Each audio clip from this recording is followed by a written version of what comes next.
PharmaPhobic is powered by Achieve the Lifestyle, a company dedicated to helping you empower your health, redefine your lifestyle, and all for the health of it.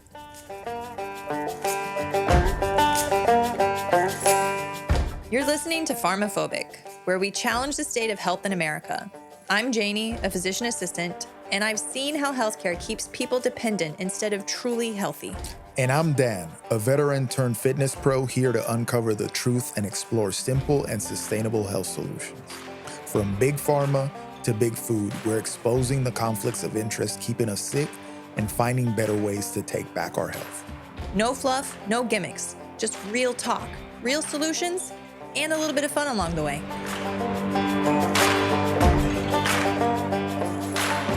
Well, hello guys. Welcome to another episode of PharmaPhobic, where we help you achieve the strongest, healthiest, and most capable version of yourself. I'm here with my lovely wife, Janie. How Hi. are you doing today? I'm great. How are you? I'm doing good. Why are you so awkward when I introduce you? Because you said it took a long time to say it. I'm just catching my groove here. Okay. Introducing my lovely wife. Wow. I feel like I'm going to be told something later that I'm not going to like. Well, today, guys, we have a guest. This person is our Jiu Jitsu professor. Okay, so she's a black belt in Jiu Jitsu, which is no small accomplishment, and we'll get into how she got there. And yeah, we decided to kind of bring her on to talk about this health journey and how Jiu Jitsu changed her life, and amongst other things. Yeah. So please welcome Kelly. Yay. Kelly Beringson, welcome to the show. Thank you for having me. How are you doing today? I'm good, thank you. So we want to talk about you. It's It's the one thing I know best. So Dan and I were talking because obviously we have the company Achieve the Lifestyle. We talk to people about how they achieve their lifestyle and ways to do it. And when we met you, you are very open that your life has not been sunshines and rainbows. Yes.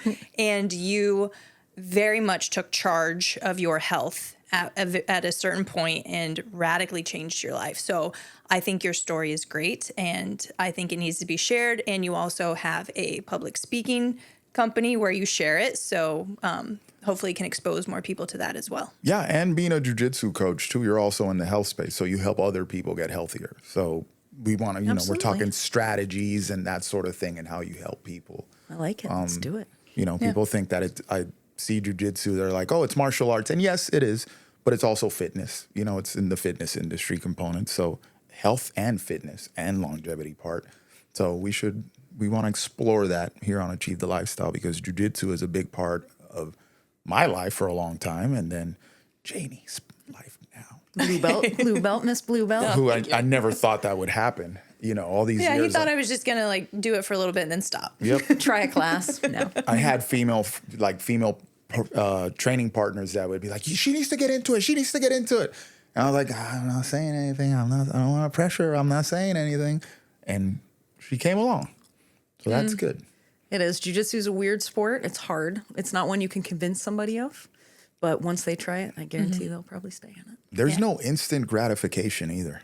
Mm-mm. Like you climbing the ranks and earning belts and compete, you're always, this is what drew me to it. You're always getting checked. There's a constant test because you're rolling all the time. So if you're doing well or you're not. Correct. Every day. And a lot of people can't handle that. I feel like, so there's a character building component there. And then it takes a long time to climb the ranks. Like, how long did it take you to become a black belt?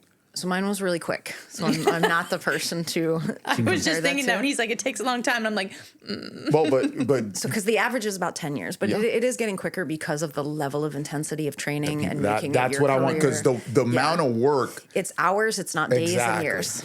So the hours when I was training, so many hours a day.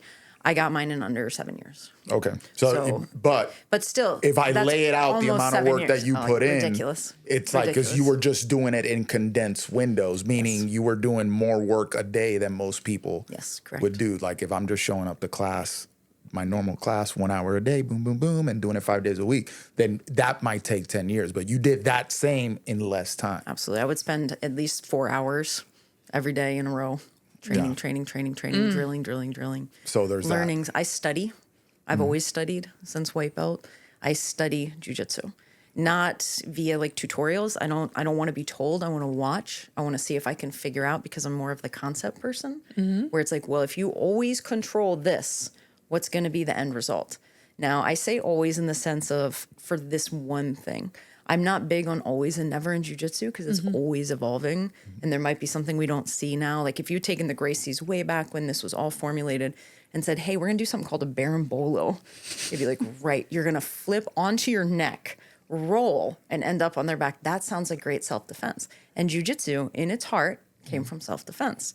And if you take any kind of class with any of the Gracies, anything, you're going to be like, wow, and this is just my opinion. You're like, wow, this is genuinely just self-defense. This doesn't really feel like a fight. This doesn't really feel like jiu-jitsu. This doesn't feel like a roll, but it's cool. And I do love how it's ever evolving and how it's giving so much to the community. And it's so famous now. It's insane. It's a great time to be in it. Yeah, it sells itself now. I was telling somebody that jiu-jitsu is like yoga now. You just say jiu-jitsu and people start showing up. Correct. You Yeah. know? I call it extreme yoga. Yeah.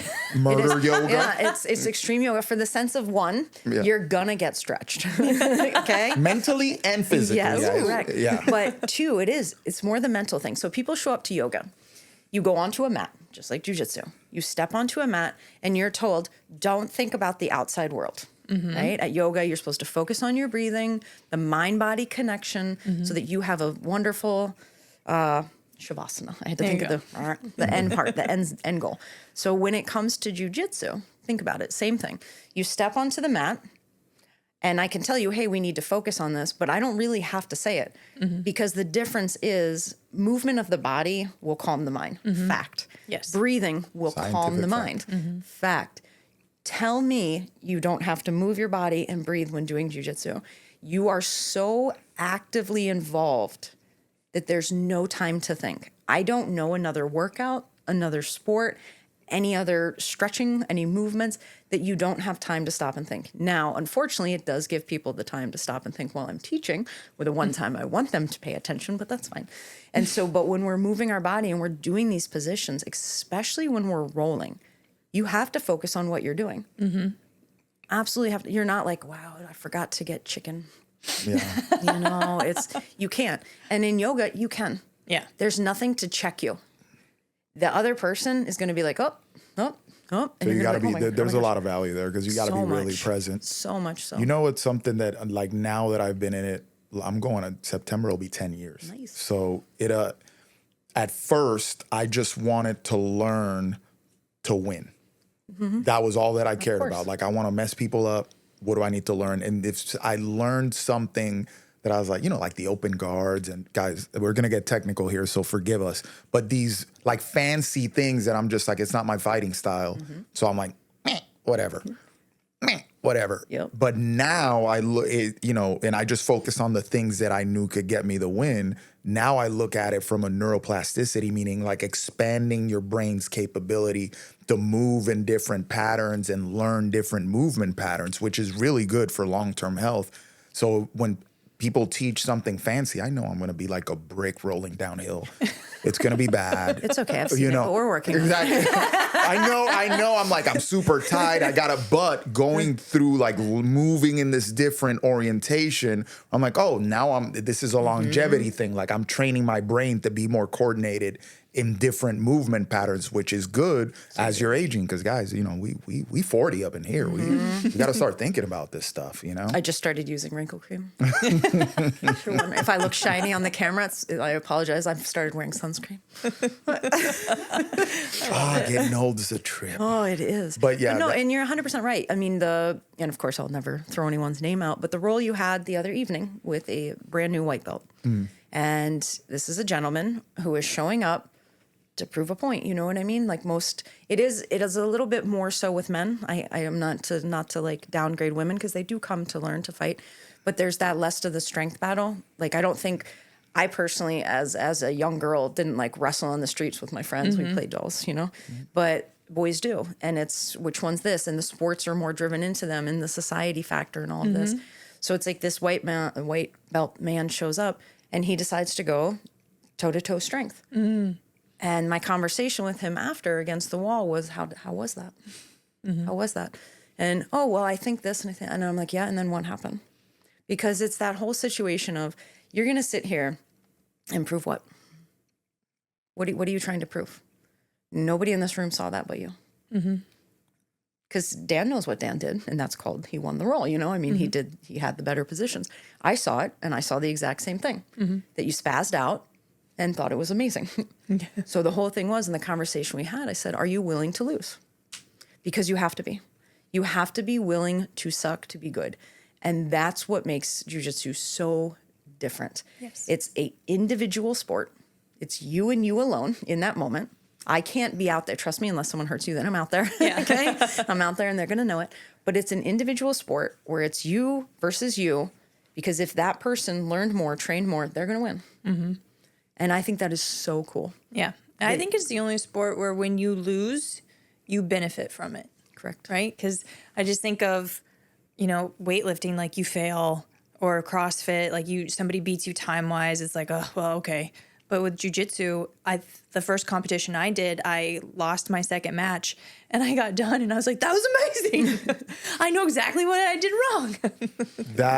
Yeah. And this is something we've talked about this on the podcast, like having something to work on, skill-based hobbies. Yes.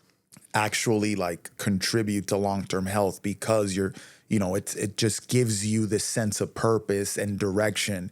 And that obviously we as humans, all of us need that. And jiu-jitsu brings that out very often. The neuroplasticity I was talking about, or somebody like him, where he's going to have to like grow as a humble, like I'm strong, and humble himself a little bit, be like, oh no, but this dude's stronger. That's a hard realization. Because now when you were talking about it, I was like, I probably was him when I was a white belt. And when I started, like I had experience from the military. Like I've been flirting with jiu-jitsu a long time, but I haven't been doing it consistently that long. But it was stomp them out. I'm stronger than you. I'm like that sort of thing. And where I started officially, it was in a military town. So it was all military guys in there. So it was all, we're trying to kill each other every night. And it was all about, be stronger, be stronger, be stronger. And then as I got better, you go through the humbling, like, oh, somebody stomped my ass out and they weren't supposed to do that because they're not stronger than me or whatever.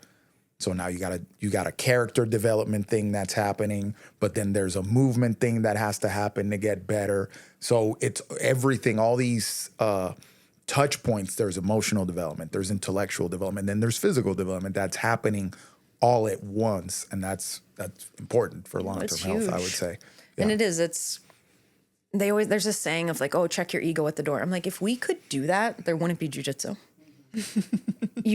How can you do that? People don't even understand what the ego is. They were like, oh, it's me loving me. I'm like, no, that's self-love.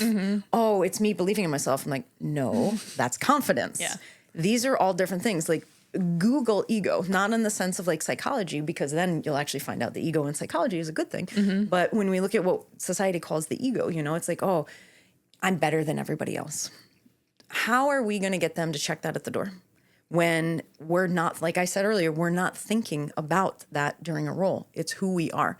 Who we are is going to show up, whether we want it to or not. We can try to put it in our back pocket, check it at the door, but it's physically impossible. When you're pushed to the limit, it doesn't matter how many times I show, like, say I want to teach you guys a new position. When it comes down to the competition, when it comes down to an actual fight, you're going to go to what your body knows. I could do everything in the world, but it's going to take that year of being together, showing you this, and then it becomes natural. So to ask somebody, hey, check your ego at the door, do this, is so hard. This is why I have the conversations that I do at the end of class, because I watch people roll and I watch what happens. And on Monday, I said this exact thing before we went into the position. It's like, this might not be your game. You might not like an open guard. You might be too old, too injured, or too stubborn to learn this fancy stuff. But let me tell you something. Somebody else is learning it.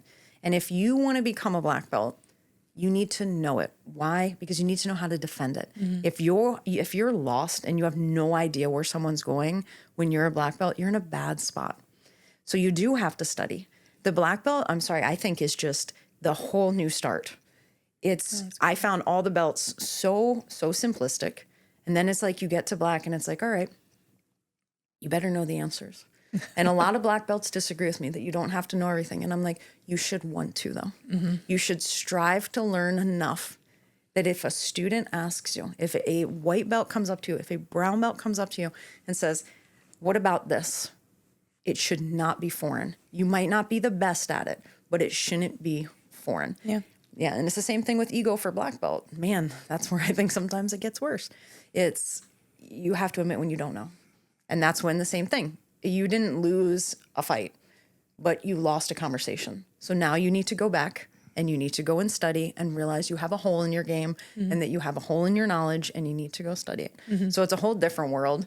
Whereas if I go up to you and I'm like, hey, Janie, how do you do this? You can be like, don't know, don't have to. You know what I mean? That's easy going. Yeah. Black belt's fun though. Yeah. That's one of the first things I noticed when I started training at outside of the Army, that in going to schools where I'm like, man, there's a bunch of black belts on here and they're taking the class like regular folk. In other martial arts, the black belts are off to the side. They're not like really participating in the art anymore.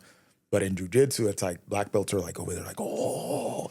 And I was like, man, these guys are black belts and they're getting their mind blown by instruction. So I'm like, that means this thing never ends. Like I noticed that quickly. It's like this thing, you're always going to be working on this. And to many people, that might sound like frustrating. Be like, what do you mean you never get to master it? And I don't want to play. But to me, I was like, ooh, I need to do this because I could do this for a long time and be entertained by, oh, there's always something to learn. Kind of how I see strength and conditioning as well, because the longer I do it, the more I'm like, ooh, I don't know enough. And then I want to study more and study more and study more. I think there's value in that, quality of life-wise, where you have, again, it goes back, you have something to work on, you have something to learn. And this thing touches every aspect of human development. It's emotional, it's intellectual, it's physical. And that provides value to your life. It makes you healthier long term, where you're not stagnant and just not using, the capabilities that every human has naturally. Just, I'm doing whatever, which isn't healthy. It's so cool. Yeah. It's just so cool. So how did you get into it? Jiu-jitsu? What got you there? Well, I think before jiu-jitsu was when you didn't jump right into jiu-jitsu when you decided to. No. Okay. So I was fat. Okay. Like hefty, honey. I was 315 pounds and I have a disabled leg and I still have the same, it's actually worse now, but I was told, hey, you're not going to walk. Your walking days are over. I've had issues with my legs since I was 16 years old, and it just finally hit a level that they were like, wow, we tried to fix it. We actually made it worse. Now, they didn't actually say that. That's just the fact. Had someone said it, maybe I'd be in a different situation, but nobody told me they made it worse. And then I found out, hey, like the exact words was like, you're effed. I don't know if I'm allowed to cuss on here. You are. I mean, Yeah. If it happens, it happens. Okay, free so speech I platform, censored right? it. Yeah. You're welcome. Hey, that's rare. So you're effed. You're never going to walk again. And I accepted it because you believe it. Right. This is what a doctor is telling me. This is what it is. When I try to walk, it's excruciatingly painful. So I gave up sports. I pretty much gave up life. Started eating. I've never been, as a child, I was never a healthy eater. It was very easy for me to be overweight. What were your sporting background? What were you? Mainly softball. I'm better at softball than jiu-jitsu. Like I am a beast. I am a beast because I don't like running. I can hit out of the park like nobody's business. Okay. I'm going to hit this so far and then I can just take my time. I'm like, listen, I will take a saunter. So it's even now to this day, if people know me, they walk me. And I'm like, that's perfect because I'm going to get a pinch runner because I can't run. Just get me on the base. Yeah. So yeah, it was mostly softball. I did everything like volleyball, basketball, all of these sports, but softball was definitely my passion and should have gone to college for it and this and that, but picked up some other not so healthy habits. Mm-hmm. So I'm sitting on the couch. They tell me all these things and I had accepted them and life was really, really sad. And man, I can be honest, like I didn't really want to live anymore. Mm-hmm. Everything I knew was done. Mm-hmm. It was just this blah. And I was watching TV And I had never seen fighting. Now, I'm not a kid that was in martial arts. I grew up in South Dakota. I don't think we had martial arts. I really don't. Like, I don't know what we had. We had a pawn shop, I think. Maybe just and, deer like, wrestling was maybe the only thing. we wrestle some ox here. No, it was too cold for that. But so I am watching TV and I see Ronda Rousey fighting on TV. And something about this confidence that this woman walks out with. And I'm like, ooh, what is she doing? Like, literally had never seen any kind of fighting. And I'm like, but she's hype. Yeah. She's walking down the thing. I'm like, look at her. She's going to do something. Don't know what it is. And she did something. And she did something quick. And I was like, wow. And I was like, you know what? I'm going to do that. Reason being, I wanted the confidence. Yeah. I wanted the ability to walk with that level of confidence. It had nothing to do with hurting another person, nothing to do with fighting. It was 100%. I want to walk down the street carrying myself like that. And you were 300 pounds at the time when you saw 315. Hey, that last 10 was the hardest one, so I'm going to tell you 315. And so I decided I'm going to do that. And I was told I was absolutely crazy because I'm so loving. I really am not the person you would think would ever cause harm. And I didn't look at it as harm. I looked at it as sport. And so I tried to walk and I kept having to get surgery. And they're like, stop it. And I'm like, nope, I'm going to go work out. And I went to one gym and literally surgery. And then I still went in on crutches and would do upper body. Still can't run. And so biking, like ski ergs, all these things, rowing, my best friend. And it's just, pause it right there. That's, where there's a will, there's a way. Don't look for a way out, look for a way, like that sort of thing right tried there. so hard. Yeah, you were doing whatever it took. And I would constantly be told, do not come in here with stitches. And I'm like, nope. And I'm going to be honest, the gym that I actually started, that first one I started at, ended up, they closed. And so I switched to another one that has more of like a CrossFit based style. And pretty much told, like, there's nothing we really can do for you. And the good news is I didn't need anybody else. I was like, I need your equipment. And what would take somebody like a 15-minute like WOD, work of the day, their WOD. Mine WOD did not get blown because it took me 2 hours. Yeah. But I was like, do you mind if I take 2 hours? And so to do a burpee, it would be on a 18 or 24-inch box. Yeah. Just to slowly and come up and slowly come up. And the weight started to come off and the knee would break again and they would do surgery. And it probably is the reason my leg is so bad now, but I can walk. And so when I got to a certain point of weight, because I think it was 225, that after I had lost that, I felt good enough to start the training. And I owned a pet sitting company and I reached out to a man who I know was just a badass. And it turns out he was black belt in Jiu Jitsu. He ended up becoming my MMA coach and he just knew everything. I'm like, hey, I want to fight. He's like, okay. And No pushback? oh no. No? Okay. And so he was like, oh, we'll take care of this and this. And then I also spoke with, my other friend, and her husband was into Kempo karate. And so believe it or not, my first day of what would have been considered jiu-jitsu, it was at a Kempo karate school, and they had invited a man who was a purple belt. And that was the day I cracked my sternum. Okay. Because they're like, fight him on the ground. And you had no but I had experience. so much fun. Okay. I had so much fun. Huge man. So much fun. And even they said, wow, we just saw a different side of you.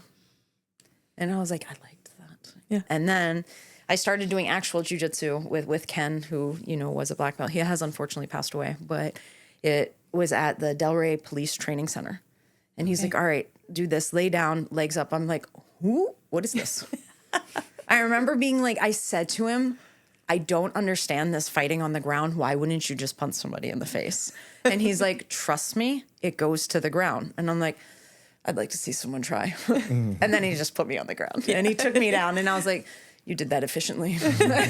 And then literally I'm like, I shall listen. What is this sorcery? What is this sorcery? Why did everything I do just not matter? I love people, jiu-jitsu's not real, just stand up. I'm like, okay, stand up, I'm gonna put you back down. Yeah. You know what I mean? And I'm not against striking. I am all for learning all facets of everything.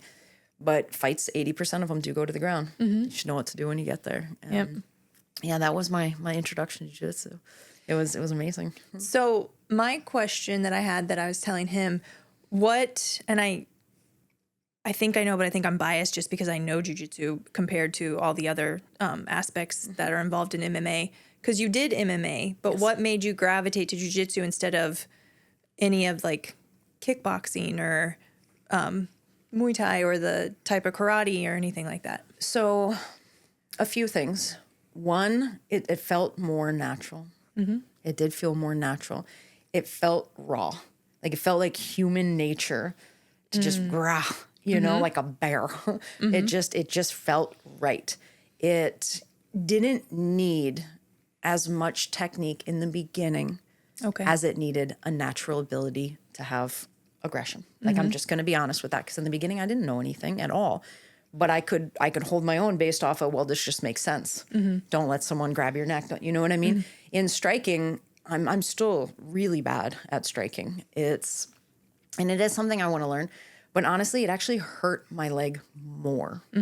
And so I focused a little bit more on the jiu-jitsu aspect because, one, the people were amazing. Okay. I loved the people. I loved the knowledge. I loved the calm. To be that calm in that much chaos was incredible to me. I trained at Jocko when it was open, and to like watch the striking and this and that, and there was anger and crap talking and all of this. And then they would put on their pajamas. They would put on the gi. And this is why I still love the gi so much. To me, yes, it's a sweat collector, so it's a little less slippery. But at the same time, it's almost like I'm putting on my respect. Got it. Yeah. I'm putting on my respect. I'm putting on my earned belt, and I'm showing up. And I loved how all of a sudden everything went from crazy sweat, throwing each other, slamming a head, to knowledge. And I could see that from the jump. And having the experience of Jocko was really cool because I got more than one professor. There were so many of them. And when Jocko did disband, I, of course, went with my professor, George, and his knowledge and yet the ability to just kill you. Yeah. Like so calm, but I could just kill you. Yeah. It is, that's something people ask me about gi versus no gi. And I started no gi only because that's how we did it in the Army. And then I was like, oh, no gi. But then once I put the gi on, I kind of left the no gi behind. And it's a different vibe.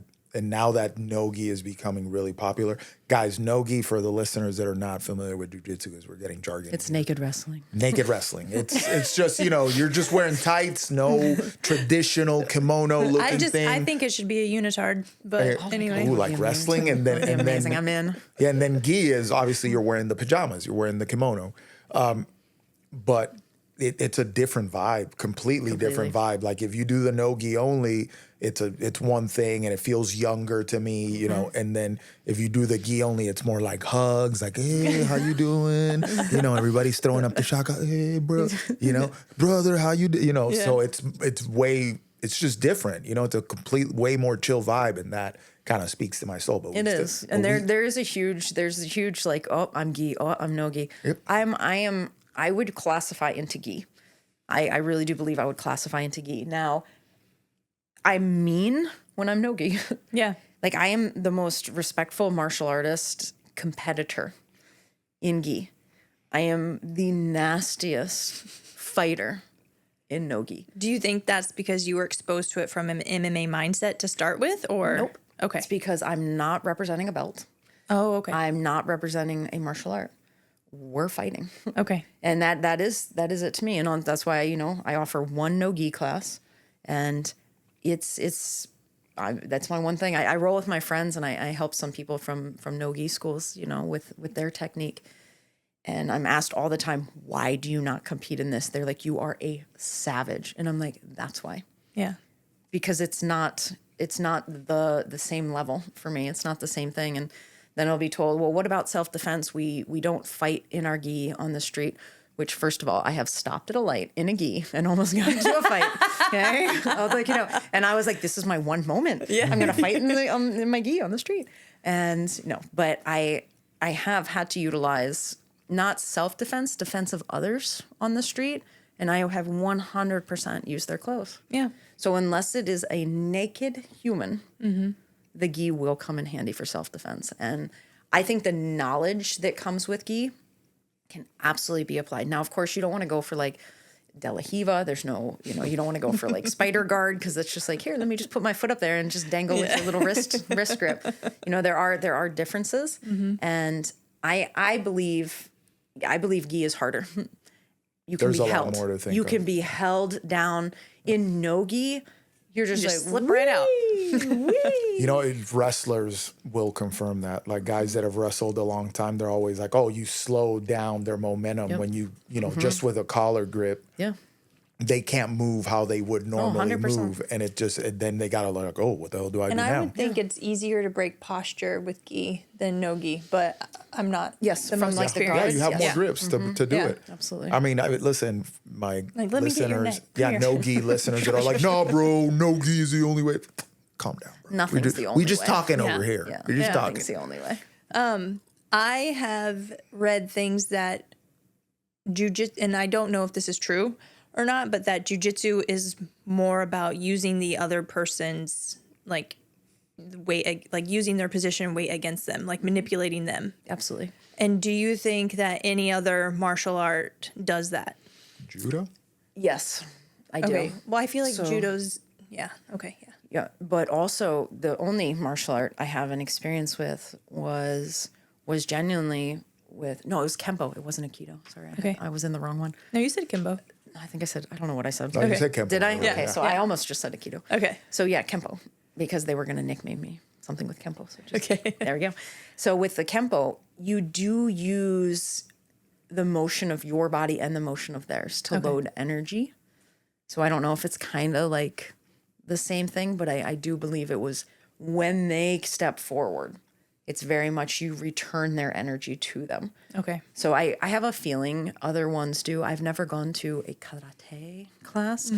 I do plan on hopefully getting a new leg soon. Where it's finally, I think, in the cards. I won't believe it till it happens, but if it does happen, I already have my striking coach set. I really do. And I want to finish what Ken and I started. I don't think it's smart to go back in the cage, but is it tempting? Yeah. What do you think like the future looks like with a new leg, jiu-jitsu wise? I can honestly tell you that I have no idea. Everything I've ever learned, I've had to learn differently. I've had to learn it from a point of view of you have one leg. The move I taught in the advanced class, it's one that I do, not one I was taught. And reason being, it's like, well, you have to disable this human with just your left leg. I can't imagine having the next step. Like the simplest things, like take scissor sweep. Okay, so I'm sweeping them and I'm coming up for an R bar.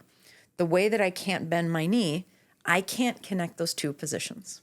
Basic 101 jujitsu, because I can't have the weight onto my leg. I can't imagine being able to do everything that I know. I'm just so excited.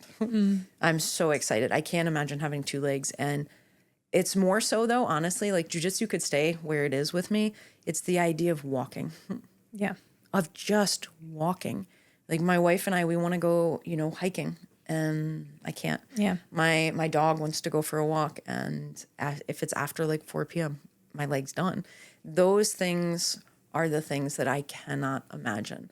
I also believe it's going to let go of a lot that I've carried with me throughout my life for like how my knee originally got hurt and how everything happened, and struggling to walk since like 16 years old. And there's been so many surgeries in my leg, and it's just crazy. I can't imagine life without that disability. Like I really can't. Yeah. And I consider myself insanely blessed, because usually disabilities are for life.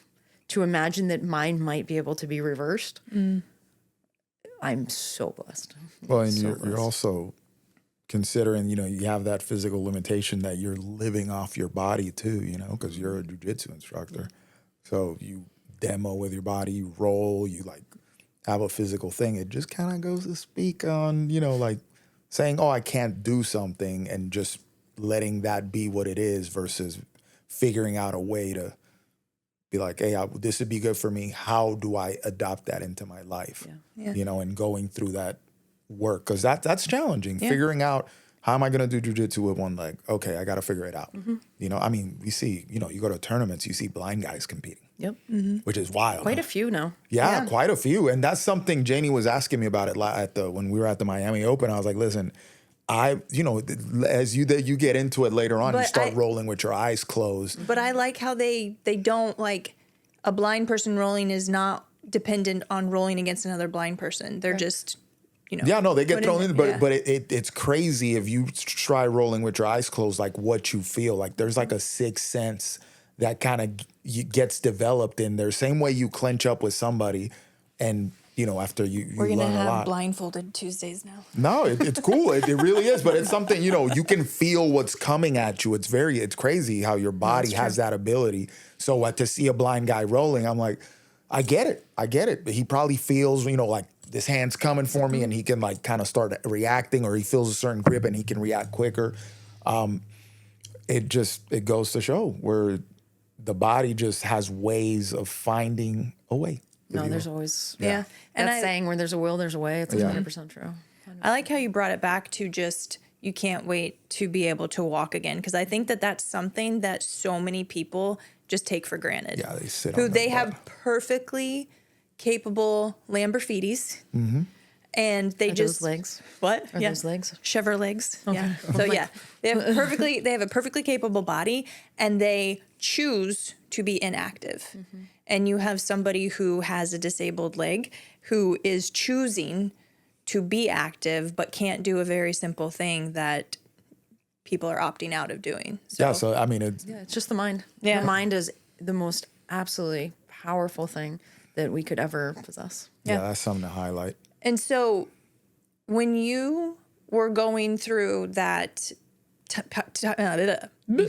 period that was- of time, understood. there we go, where you were going to the gym, what made you, Yeah, that journey from 300 to 220. what made you keep coming back after, like, oh, I broke a leg, but then you showed up at the gym still? I think it was the understanding that nobody was going to do it for me.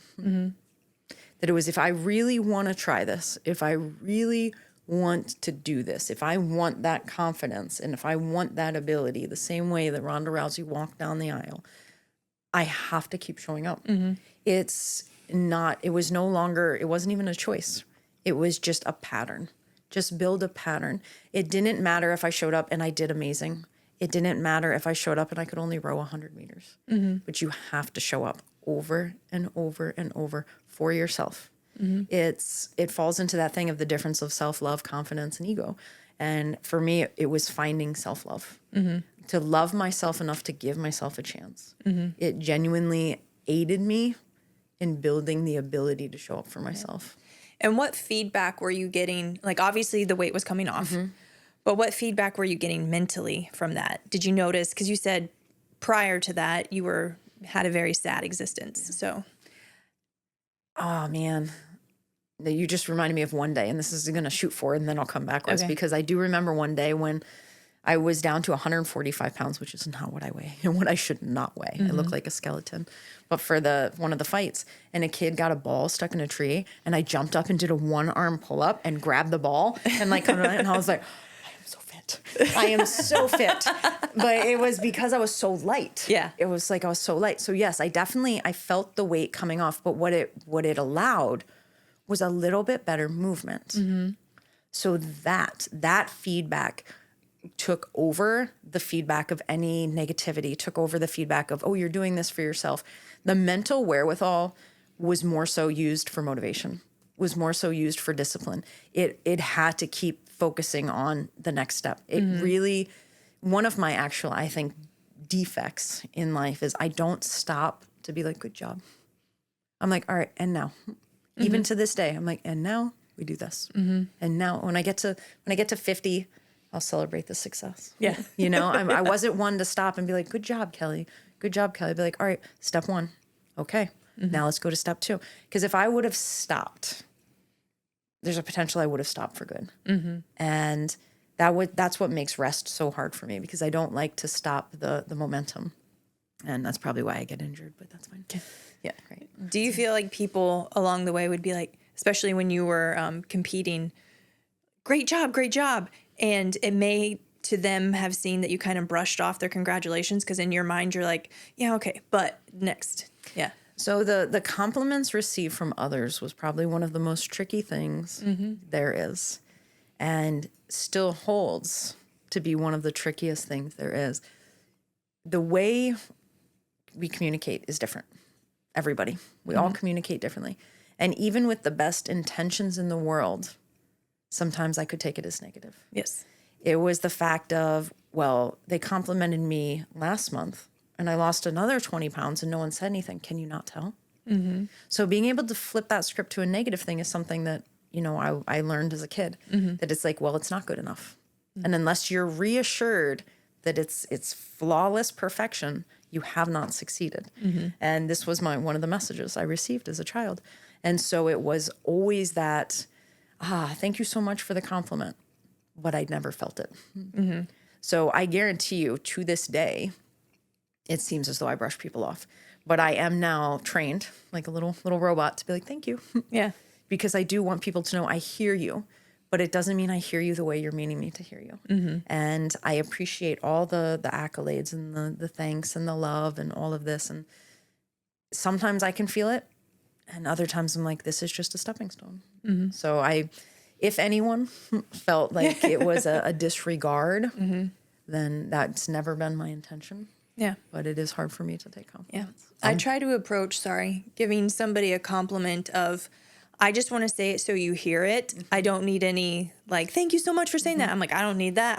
I want you to hear it. And I understand you may not get it, but hopefully it just adds to the pile of eventually you will get it. Yeah. So I'm curious because, you know, you said that hunting that confidence that you saw in Rousey when she was, I mean, guys, if you haven't watched a Ronda Rousey fight or watched her rise to power, I mean, it was definitely legendary. insane. she was judo originally, right? Yeah, she was an Olympic level judoka turned MMA was? fighter. Her mom her was mom's also. a judoka too. Right. Her mom was Okay. her mom's a college professor and a judo world champ as well. Cool. But you know, it was amazing. Like before her, there was Gina Carano, and I feel like people forget about Gina Carano because she was really the one that She brought established, Like, yeah. it's like women's MMA is like, yo, chicks are fighting and they're good, you know. And then Ronda Rousey just took it to the moon. Yeah, do yourself a favor, go watch some Ronda Rousey highlights from like her heyday, her rise to the title. It was amazing. Definitely a great story. But you were hunting. That's what triggered you to be like, I'm going to change my life. I want that.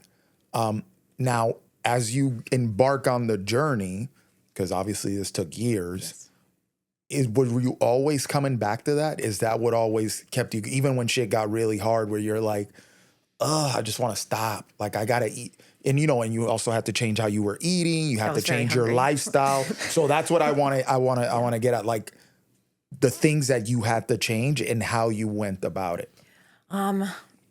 Everything. Everything. So I can honestly say there was only one moment where I was like, man, maybe this is too much. And that was at the very end. It was my last MMA weight cut. And these weight cuts should be illegal.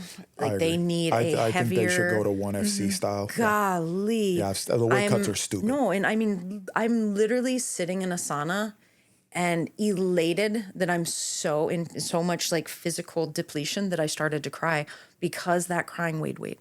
Oh yeah, you're like, oh no, there's more. I was like, oh my God, cry, please. Isn't that horrible? Yes, That no, that's but- and like my ex would, as I was, you know, I would have to walk in the middle of the night in a, you know, complete sauna suit, and he would ride his bike because they were like, you're gonna faint, you're gonna just fall out. Yeah. Nothing about this is healthy. Nothing. If Yeah. I showed the picture when you guys came to my speech, Right. of I'm a skeleton. Yeah. You know, So unhealthy. we talk about this too, where people are entering a level of doing healthy stuff because you're being physically active and competing in a sport, but you enter this level where you're unhealthy now Yep. because you're sacrificing so much Right. to hit a certain level. But, and this is what we always talk about. We use bodybuilders more as an example because it's or ultras, or it's ultra easier to marathon grasp runners. than an MMA fighter for the general population. But the same thing with MMA fighters. you're sacrificing your health to reach a body weight because you're getting paid for it. Correct. So that's a little bit different variable. Oh, no, it's She different. wasn't doing that just because No, she's like, she's not doing this for shits and giggles. This. Yeah, no, but it's intense, obviously. It's beyond intense. It should absolutely just be illegal. The weight cuts. It's so bad. Especially for It's so women, bad. like the long-term ramifications Oh of my these gosh. weight cuts, I the still hormone think I'm fixing it. cascades. Yeah.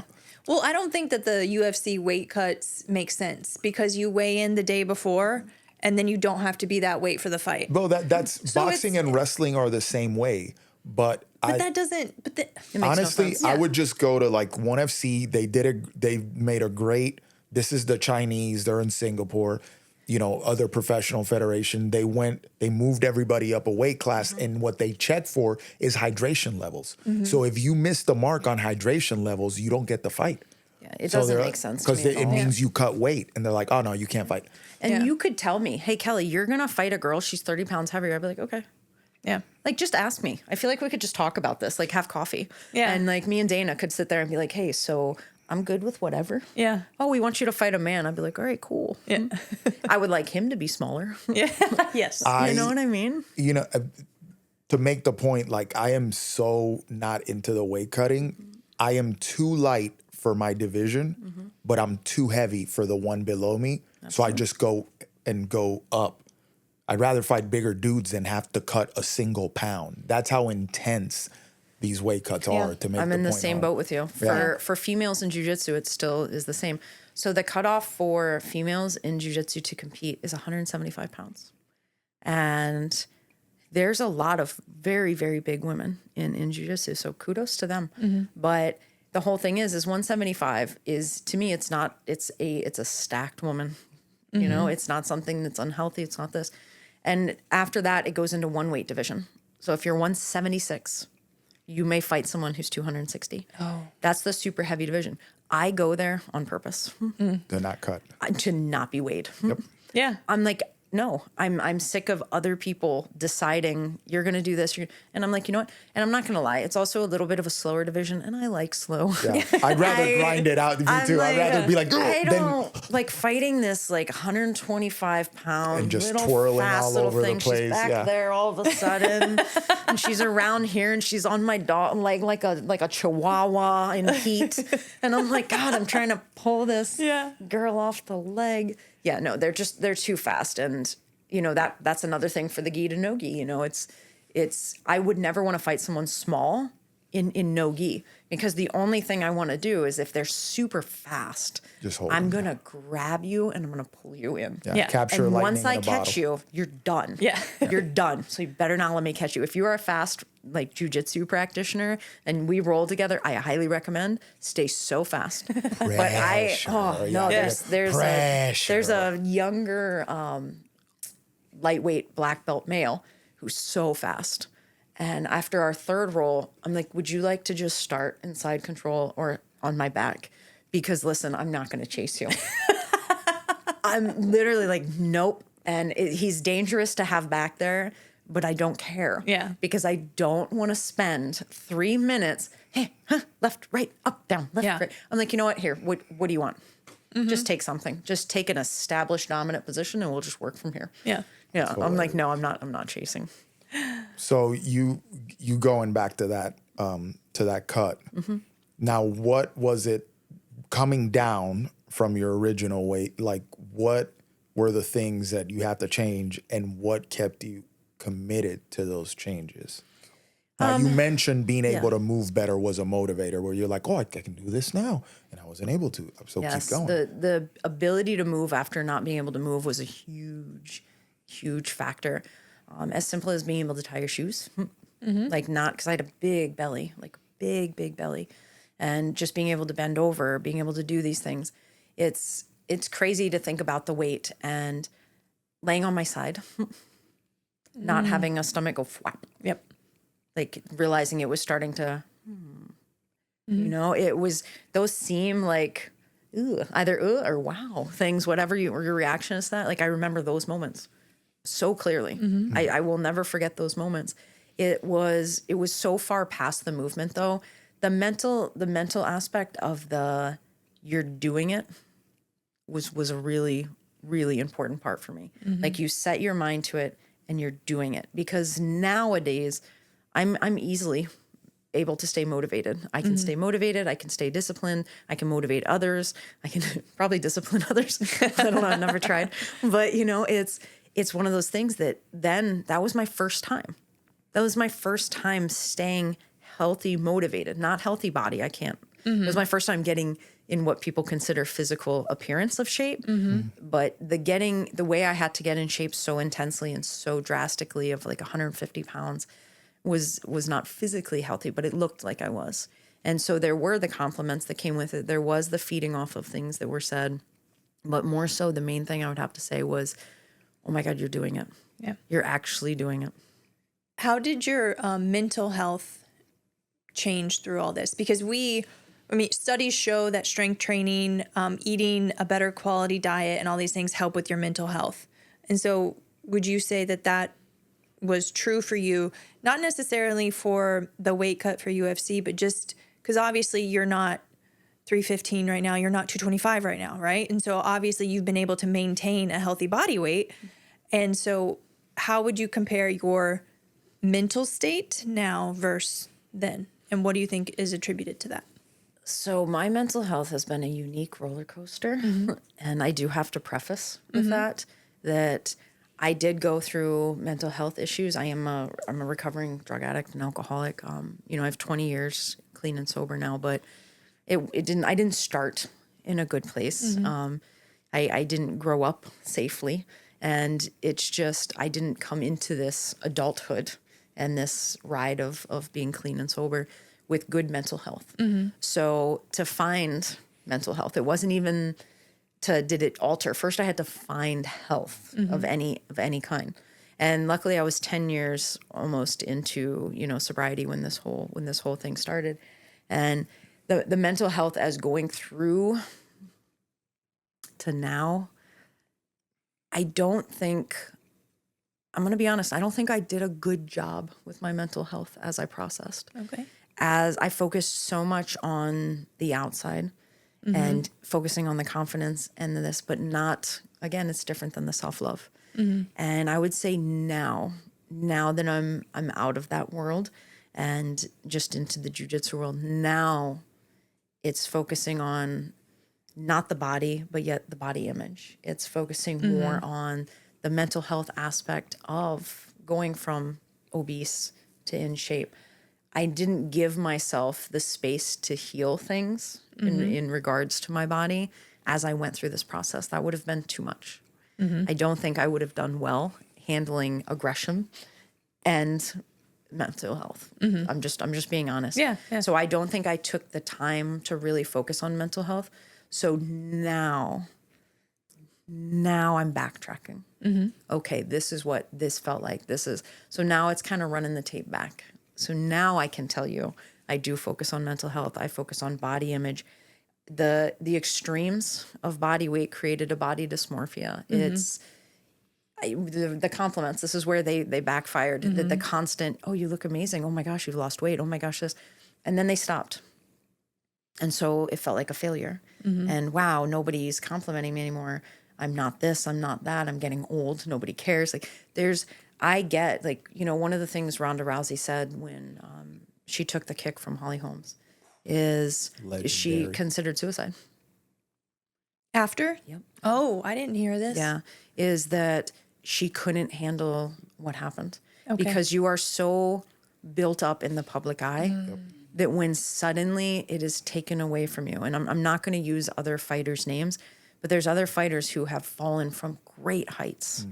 And it's so intense. And any athlete, any person in the celebrity, anything, any kind of celebrity status who's known in the public eye, it is so hard to fall from success. And yet it's not a failure, but it is to them because suddenly everyone's talking poorly about them, this and that. So it's that same thing where it's like, how do you deal with mental health after such a big change? And I think that's why, for me, it was like, as soon as it's done, now I have to focus on the mental health aspect. Yeah. She was top dog for so long, Right. and in judo, and then in coming over to MMA, and it was it looked effortless. So when she lost that fight, and that's a gnarly KO. I mean, that's top That was 20 probably KO highlights in UFC history. She couldn't bite for 6 months. Yeah.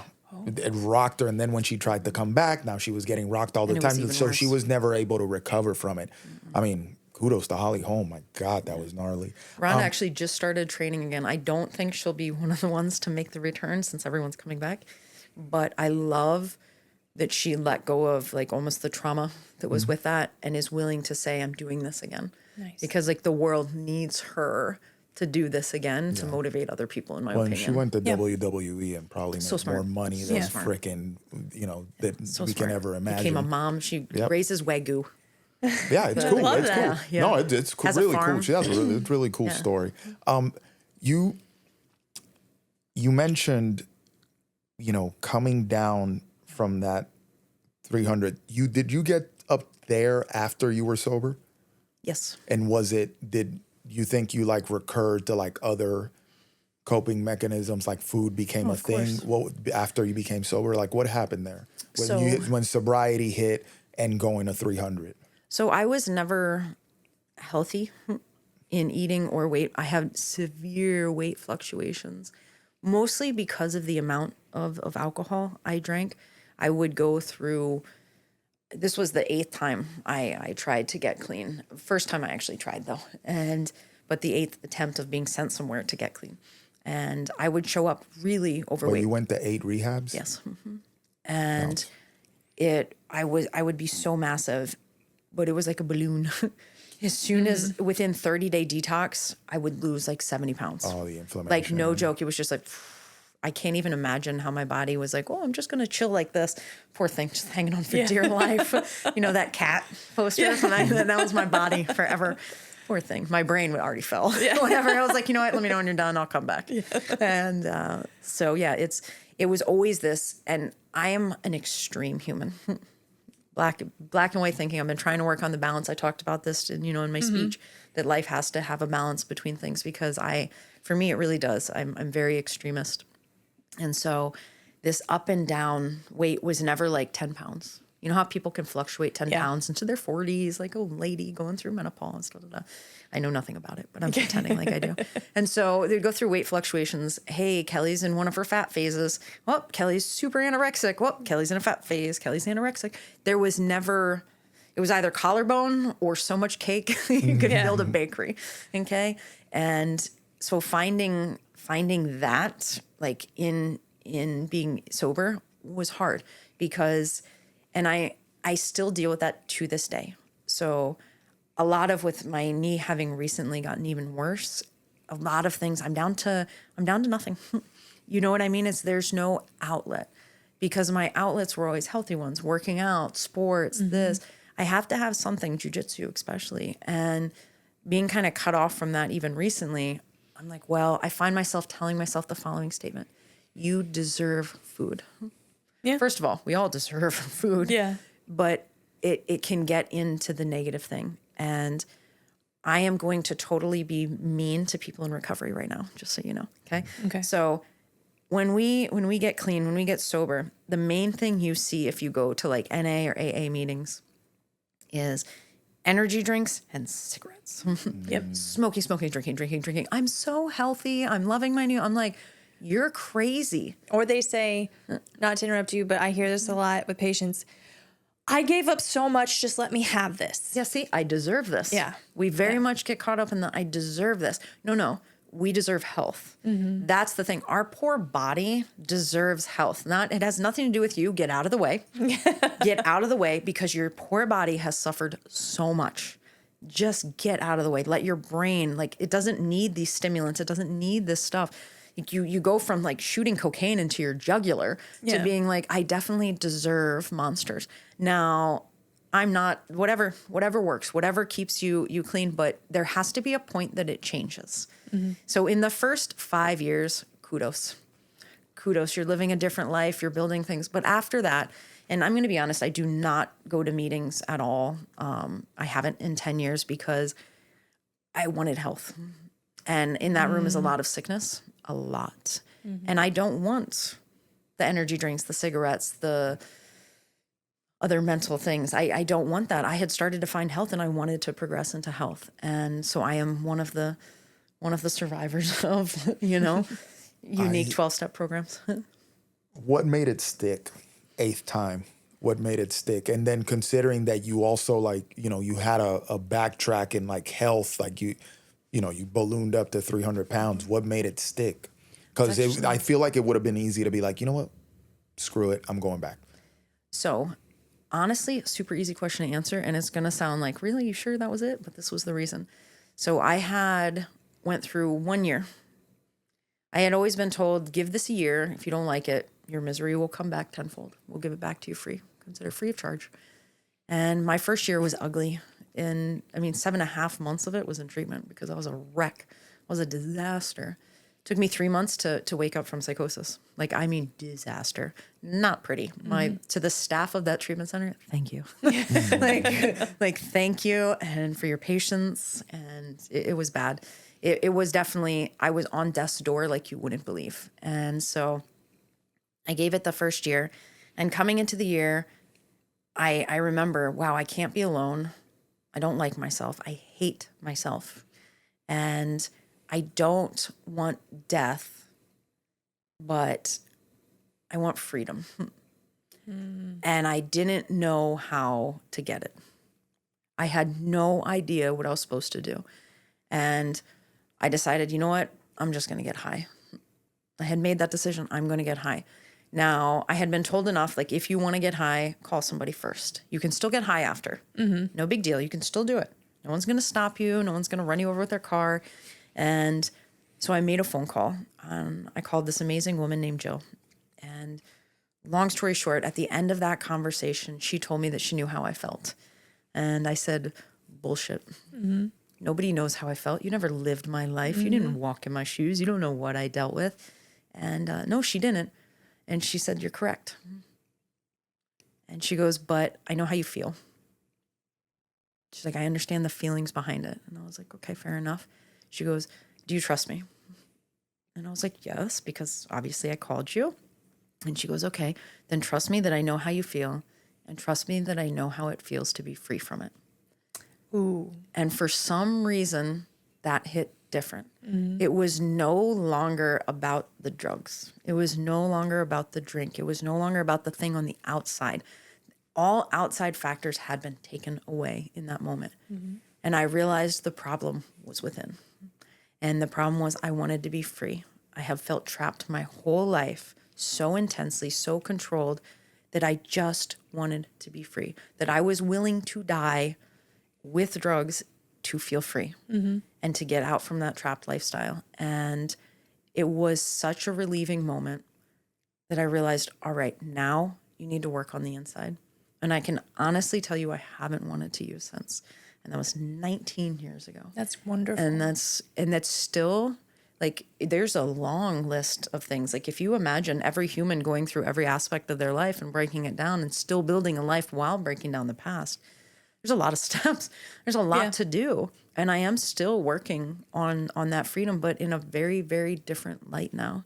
It's just freedom from self. Nothing else holds us.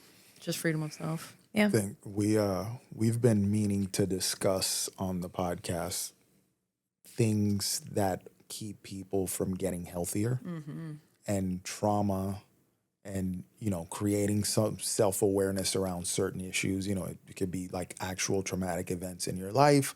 It could be mean things that happen to you. Absolutely. Somebody said something at one point in your life, and then after that, you never, it created an eating disorder, whatever it may be.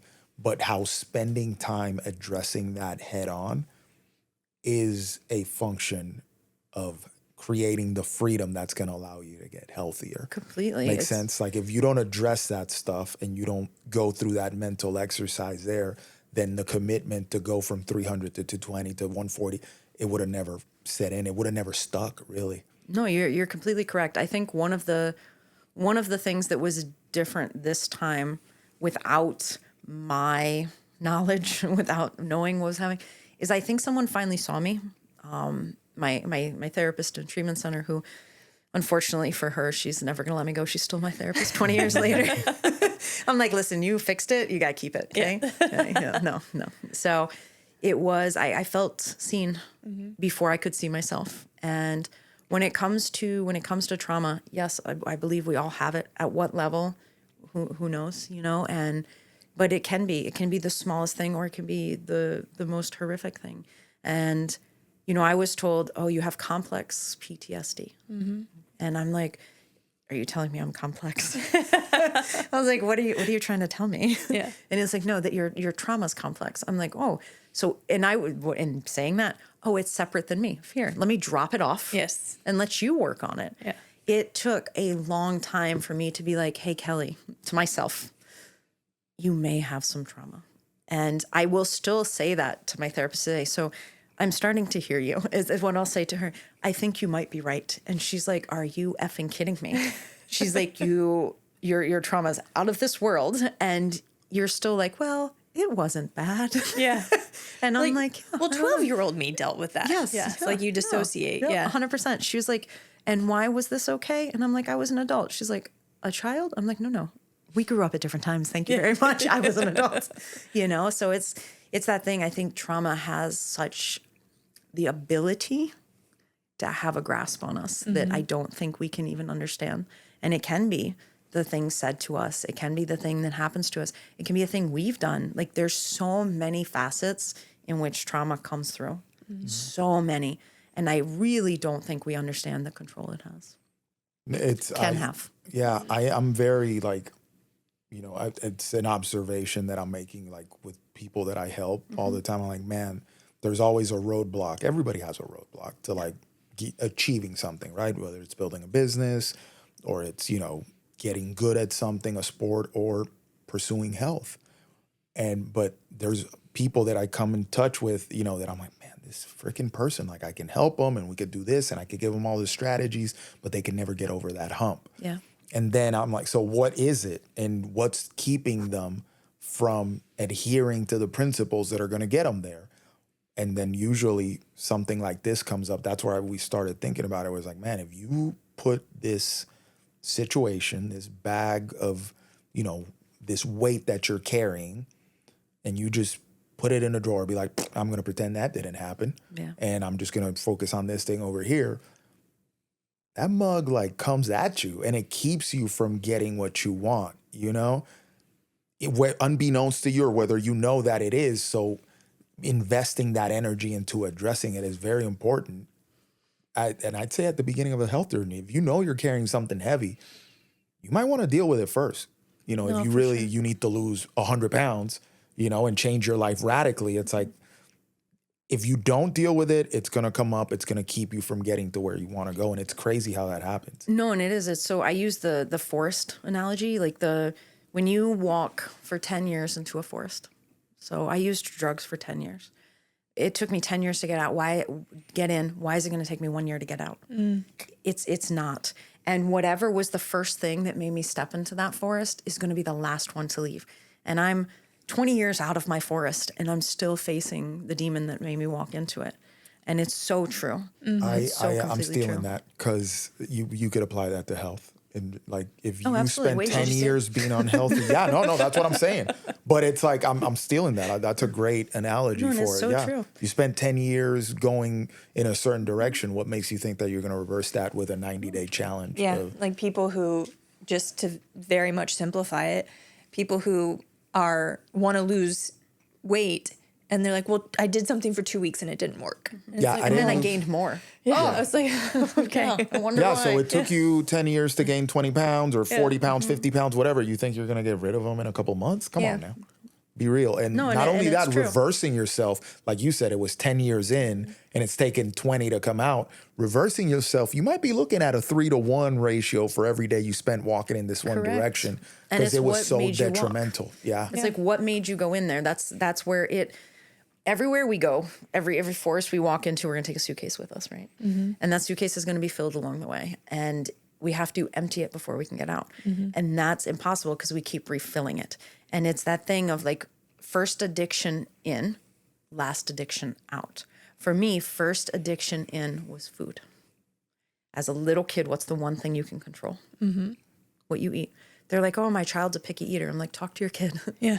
You know what I mean? Like there's all these things when a child starts to control their food, there's a reason. When they start to try to control anything physical around them, they will fail, but they can control what goes inside their mouth. Yeah. And so, oh, I don't like this. It's because they have a voice, they have a say. So for me, first one in was food. And I'm still dealing with body image, food, whether you call it eating disorder, whatever you want to call it. I don't like titles so much because I feel like it puts more pressure on it. But whatever that was, that first thing for me is now where I'm at with coming out of it. And there's so many aspects. You were talking about how the trauma affects the health. It's so many aspects. I have been sitting with a bad gallbladder for 10 years.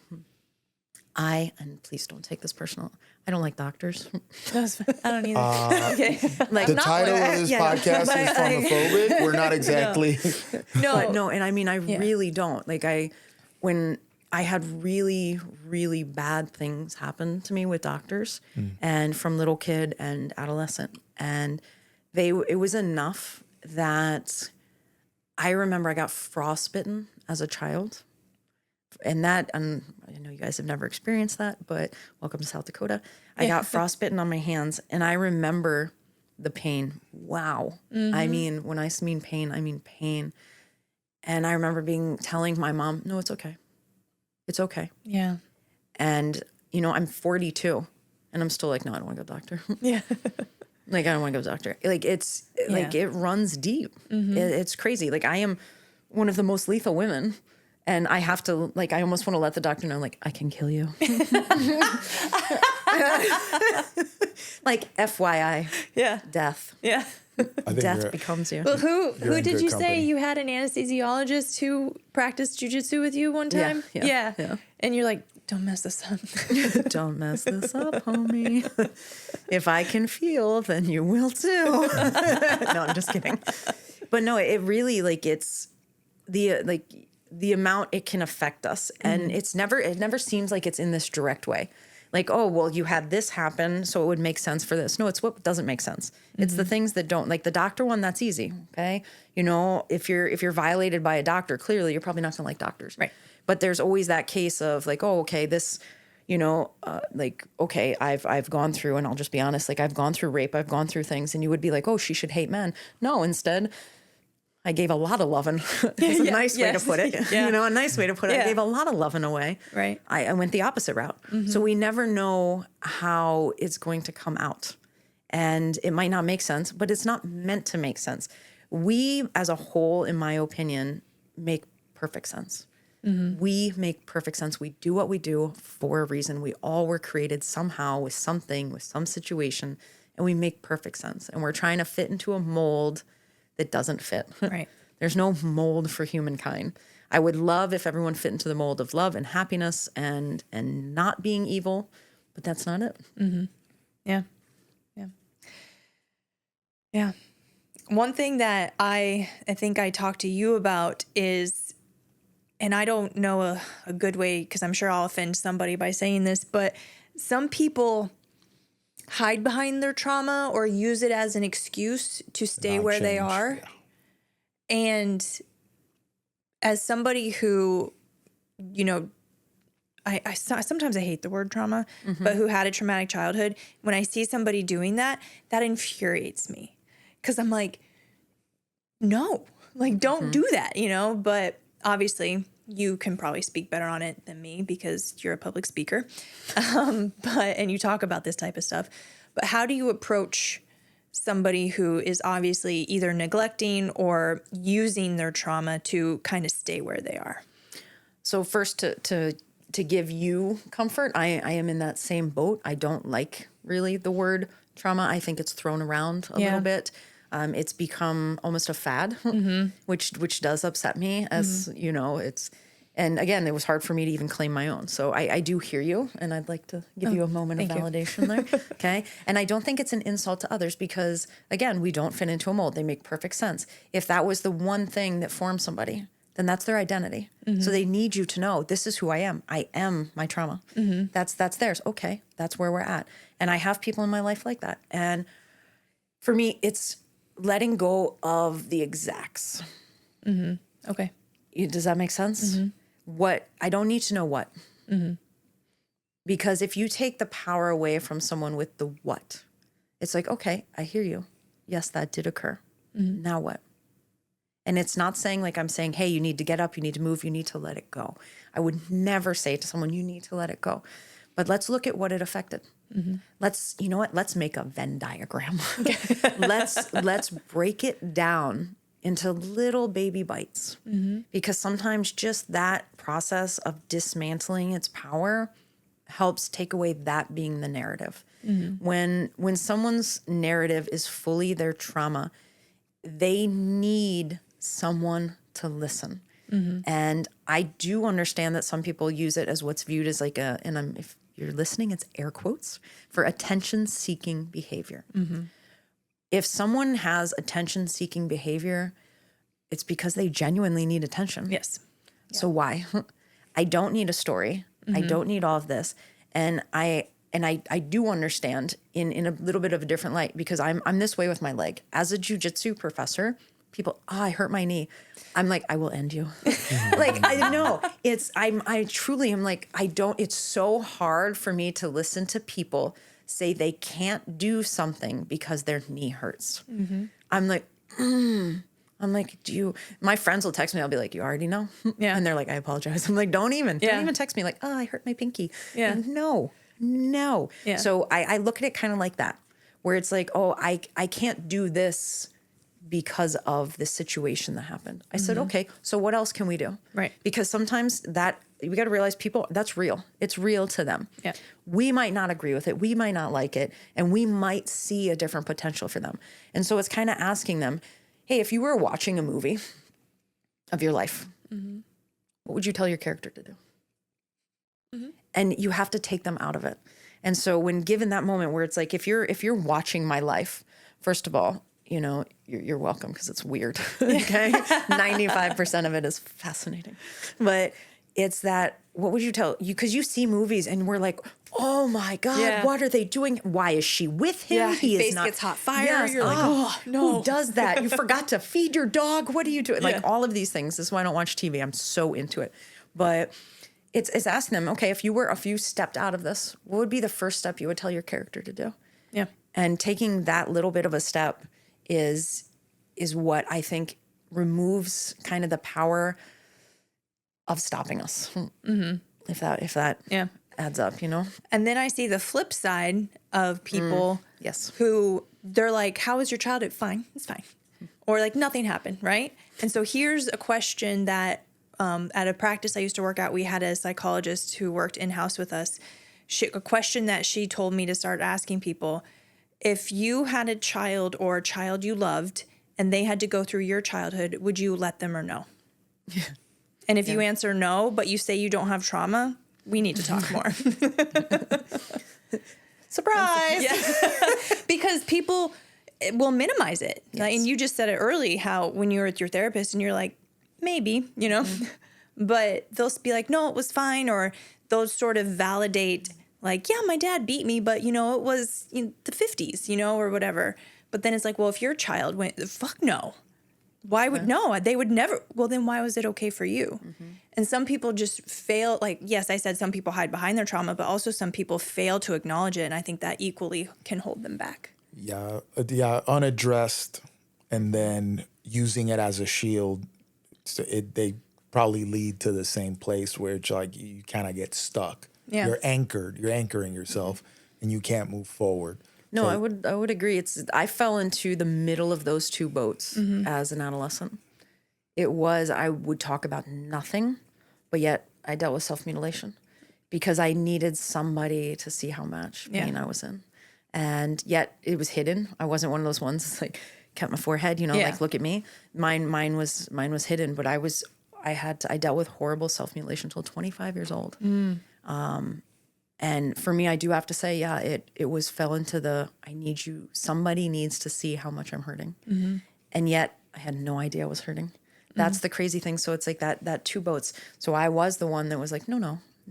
And I still get caught up in that today because it was, my life was a lot. And even as I was leaving the house this morning, I said to my wife, I wonder if they're going to ask about my childhood, right? Yeah. And I was like, what can I say and what can't I say?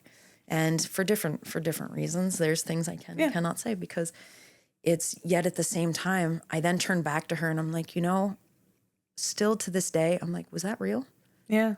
Because it just feels like too much. It feels like, no, that couldn't be. It seems too much like a movie. Yeah. The mind, we don't know enough about it, right? But it's so powerful. And I was just actually thinking about this last night, thinking about talking to you. And as a child, we can't, on some level, we can't comprehend what's happening to us if bad things are happening, right? There's just no way. Like, we don't understand it. So we create another reality. Correct. That we live in to be able to handle it.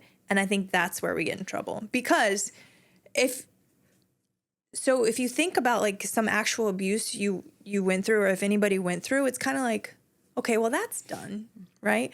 But it's the reality I created about it to deal with it is what I'm struggling with, that I can't get through.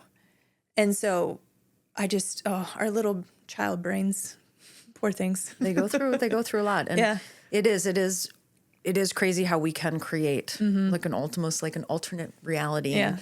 And I said it to my therapist this week, where I was like, my life didn't belong to me until I was 12 years old. And so for me, like we had said, like, oh no, I was an adult. At 12 years old, I made myself an adult. Like that was it. Like I had to be an adult to handle what was happening. And I genuinely felt as though, okay, my story from 12 and up is mine. Below that doesn't belong to me. And it's so crazy how we have these things. And I teach children jiu-jitsu. And it is one of my life goals to be a safe space for them. And when they cry, I am probably the happiest person, because I know that they won't cry in front of their parents. And it's just, there's so much beauty in kids doing martial arts. You completely relax them. I know, that's right. It's so much like so. Same thing with puppies. Well, puppies and babies, they just fall asleep. Well, no, I mean, just they're so relaxed that, just it just falls out. I did have a kid with a little turd nugget. A turd nugget fell out the other day. All these years of jiu-jitsu, I never heard that one. We're literally, this was this past week. It happened a second time. And we're like, is that poop? Oh, that's poop. Oh my God. That is you gotta be a ninja to be able to do that too. Yeah. And like no holds barred, no worries. And I text the parents. I'm like, hey, out of curiosity, I'll just say, Johnny, did Johnny poop? Yeah. No, we asked him and he said, what? And so nobody's owning the poop. And I'm like, it didn't fall from one of my coaches. Yeah. Like, and how it falls out was just nothing to stop it. Yeah. Like just little bunny, like one of those little bloop. Yeah. No. Oh my God. No. Kids are amazing. Anyway, I'm sorry. Kids, safe space. Yeah. No. It's definitely like one of my like really cool things about jiu-jitsu is that I get to create that space for them, and it's beautiful to see. But then I teach the teenagers. So I'll take a moment of silence. No, teenagers scare me. They should. They should. I train a group of teenagers, and it's very challenging. It is. And I feel like kids these days are even more distracted than probably when we were growing up. So that's the ADHD thing and all. That's a separate conversation for another day. But it's requires a lot of energy. It does. Yeah. But it's one of those things that, and to bring it to like back to the trauma thing, it's when somebody has a child and they have trauma that they have not dealt with, they're like, oh, look, I'm fine. I'm like, that's awesome. But no, because what's going to happen is whatever the age you were when a life-altering event may have occurred is when you're going to lose your shit with your kid. You're going to resent. You're going to realize, oh my God, it's going to go one of two ways. Usually if it was something that happened more in adolescence, like for me personally, like seeing a 12-year-old and being like, oh my gosh, I could never imagine this child going through that. And yet for me, I was an adult. Yeah. And it is one of those things. And I think that's another thing where things are passed on via generations, not necessarily even on purpose, but we recreate things until we deal with them. And, to bring it to the food, to bring it to the health, it's that the fast fix, like, oh, okay, we learned this, we got to do this. Okay, I got this now, I got to do this really quick. Like we're so taught, we're so trained, we're more trained than any animal on this earth, and we just don't even see it. And the whole thing is one of my big things with speaking is I want to create like a program that helps people. I'm in the works of it. Check back in like 7 years because it really does take a lot. I started a long time ago, but I want it to help. I'm taking everything I learned through like 12-step fellowships, through training, programs, everything. And I'm trying to create this program. And so again, check back. But so many people are searching for a leader. Think of everything that's popular. Like I hate to say cult, but it's even jiu-jitsu. We have leaders like politics, religion, everything that people follow in an intensity is because they have someone leading them. They don't have to free think. They don't have to be responsible. They can diffuse the responsibility of the world around them onto somebody else. Do you think that that's a human nature thing, or do you think that's created? I think it's created. I think in the way it's used today, it's created. I do think human nature, like as calm down over there, Dan. Guys, YouTube caught that. I just spilled water upon myself. All good. But I do think it's something we are supposed to have guidance as a child. So that sense of like looking for a leader is because we are supposed to be raised. But once we're grown, being a leader is a little bit different. So it's that thing of why do we keep seeking someone else to fix our problems? Does that make sense? And oh, he's gonna clean Dan up. That's nice. Yeah.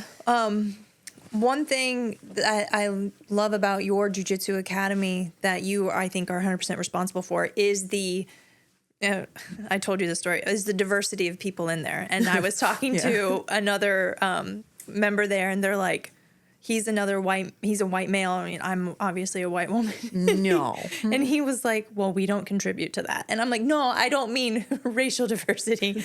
I mean, there's people there who, Dan said it, our first time there are people practicing jiu-jitsu he never would have thought practiced jiu-jitsu. You know what? Yeah, so pointing out that you're not using diverse because that term is being bastardized. But what I meant was on the mat, you have people there who... We're talking about walks of life. Yes. Oh, you're so characters, right. fitness levels, like, because I think you're going to get different walks of life in jiu-jitsu, but there's a certain character that permeates the majority of academies.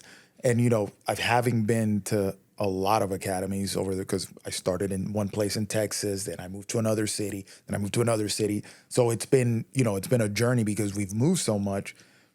I told Janie when I got to your place, I was like, man, there's people here that I would have never thought would be doing jiu-jitsu. Exactly. I love it. Yeah, no, good for them. Because, and this is something part of growing as a person for me, because I've been immersed in, this type of culture since college when I chose to join the military. And really before that, because my father was military and, we grew up with boxing and all this stuff. So that warrior thing and martial arts and thing has been a part of my life for a long time.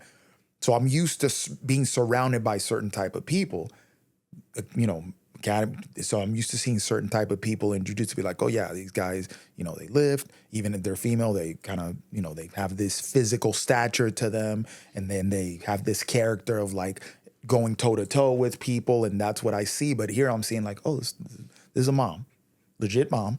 And she's very much a mom, but she's here like getting her jiu-jitsu on. And it's a thing. It's like, this is open to somebody who would have never walked into another jiu-jitsu academy.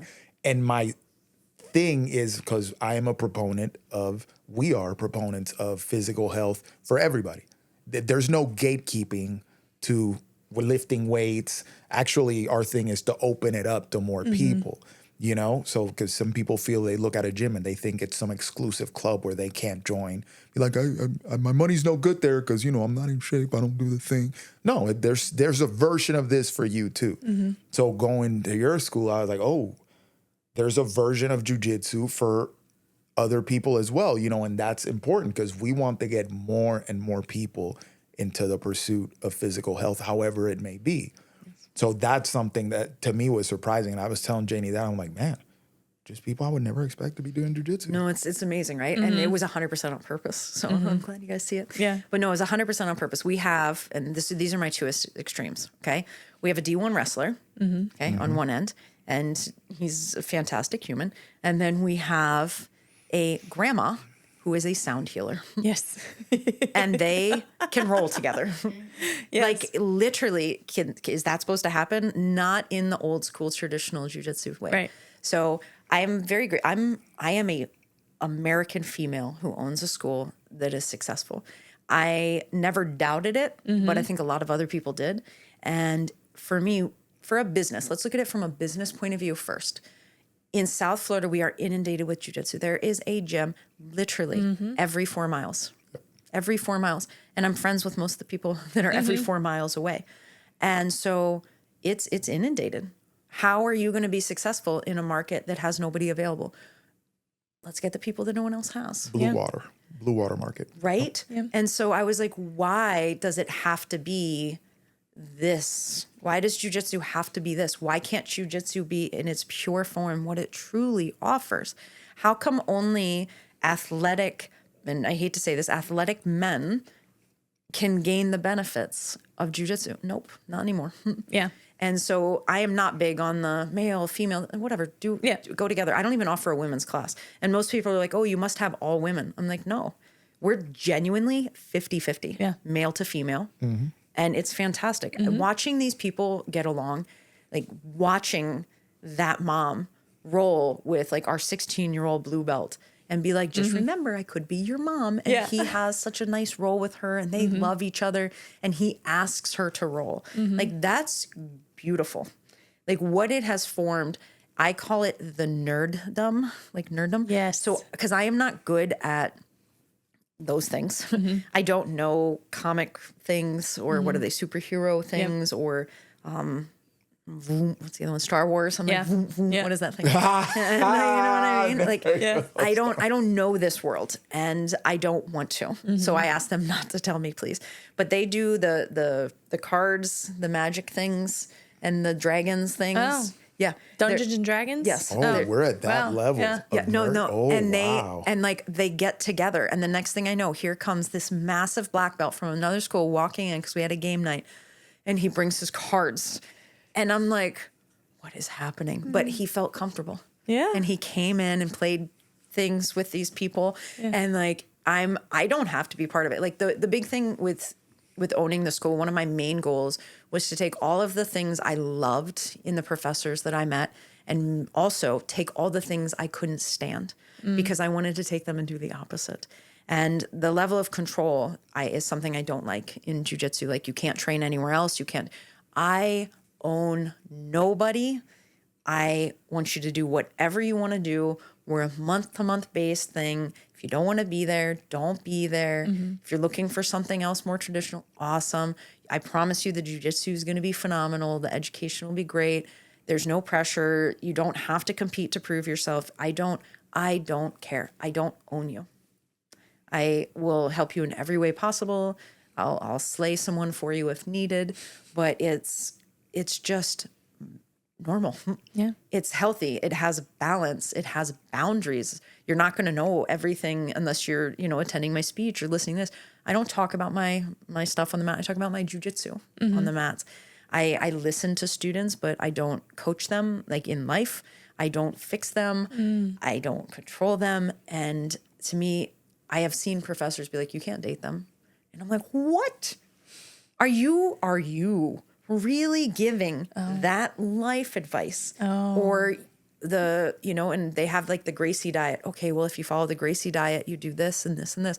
And I'm like, what right do I have? My experience and my belt does not give me permission to tell you what to do.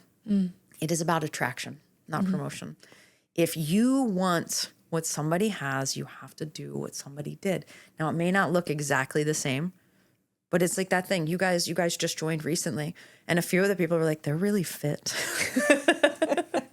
Because not all of our people are, and they're like, look at her arms. And I'm like, they're glorious, right?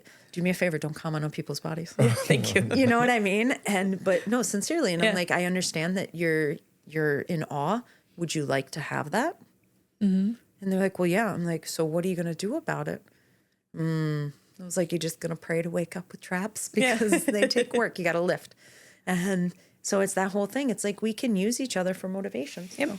Yeah, and I that post I put up the other day where I was talking about the people you choose to surround yourself with. Takes a village. Yeah, it takes a village, but obviously it's an Instagram little snippet. But I was talking, what I had in mind was more of how we contribute to each other's lack of health or health, and how really being, getting healthier and kind of pursuing that healthier version of yourself, it is a communal effort, even though it's going to reflect solely on you, because you got to surround yourself with people that are kind of building you up and challenge you in other spaces, or making you face your own traumas and be like, hey, this is a problem for you. You need to like dig into that. Coaches that help you through stuff, gym partners, rolling partners, spaces where you go into and everybody's kind of thinking about their health. So now, even though the journeys look completely different, you're kind of complementing each other in a different way.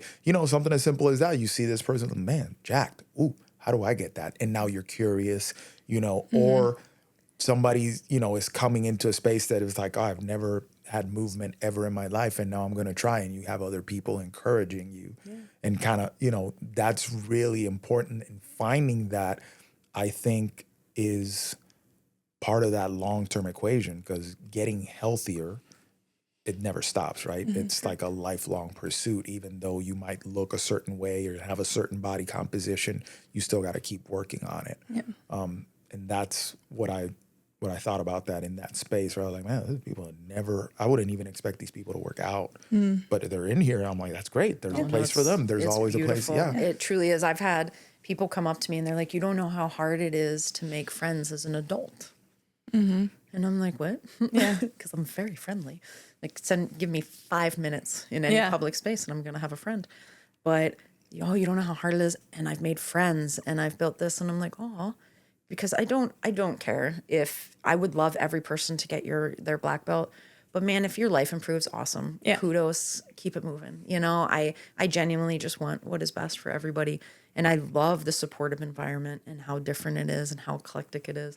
I think it's the fact that when people come in and finally get a front roll and the whole room claps, genuinely, priceless. Yeah. Priceless. All right. Well, I think we need to wrap it up. So what do you want to leave people with? Nope, he's not done. Dan's not No, I want to know. I have to pee really bad. Let's close it up. Yeah, but what do you want to leave people with? Because we talked about a lot. We talked about trauma.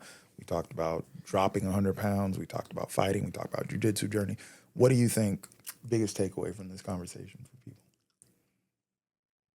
I would say find your tribe. Social connections, guys. Until you find a way to be your own. At the end, it's just us and us. Not your mate, nobody. At the end, it's you and you. At the end of the day, it's only about love. It's only about love. It's not about anything outside of that.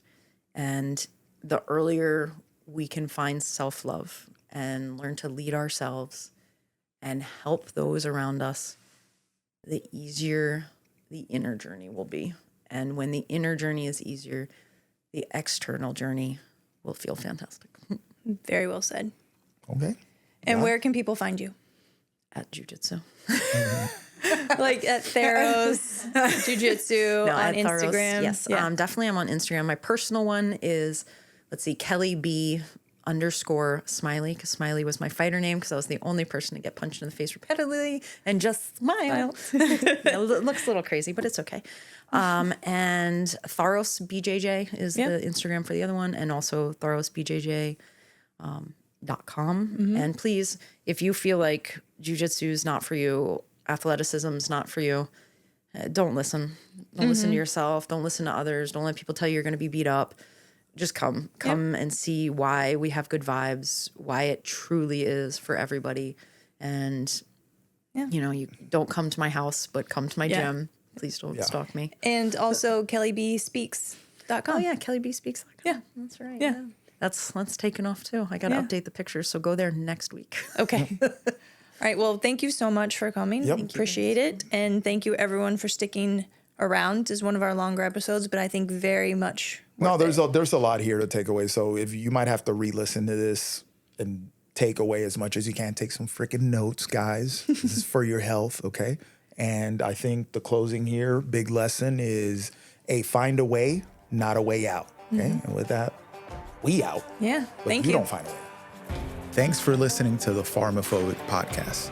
If you found this conversation interesting, which I know you did, make sure to follow us on Apple, Spotify, or wherever you get your podcasts. And also make sure to check us out on Instagram @Achieve the Lifestyle.